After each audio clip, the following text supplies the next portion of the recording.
અમરેલી જિલ્લામાં નગરપાલિકાની ચૂંટણીમાં પૂર્વ ધારાસભ્ય મનસુખ બુઆએ ઉમેદવારી નોંધાવી છે। ધારી નગરપાલિકાની ચૂંટણીમાં વોર્ડ નંબર 3 માંથી ભાજપના ઉમેદવાર તરીકે તેમણે ફોર્મ ભર્યું। ધારાસભ્ય રહી ચૂકેલા મનસુખ બુઆ હવે નગરપાલિકાના સભ્ય બનવા તરફ આગળ વધ્યા છે। જી હા, ઉમેદવારી નોંધાવ્યા બાદ તેમણે ધારી નગરપાલિકામાં જીતનો વિશ્વાસ વ્યક્ત કર્યો।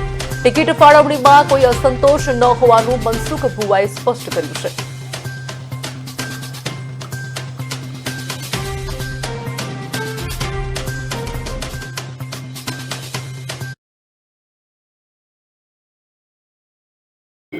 જૂના કાર્યકર્તા હોદ્દેદારો જેને અમુકને ટિકિટ નથી મળી, જેનાથી અસંતોષ ખૂબ વ્યાપી ગયો જેવું પણ જોવા મળ્યું છે। વિડીયો પણ વાયરલ કરી રહ્યા છે। એવો અસંતોષ નથી, એટલા માટે કે 3 જણાએ માગી હોય તો એકને જ ટિકિટ મળવાની છે। તો એમાં પાર્ટીના કાર્યકર્તાઓ છે તો એમને ક્યાંય સંગઠનમાં કે બીજા બધા ઉપર એમને સમાવેશ કરી અને એને અસંતોષ જેવું કંઈ છે જ નહીં। પણ પ્રથમ બાર એવું પડતું હોય કે અસંતોષ છે, એટલો અસંતોષ નથી।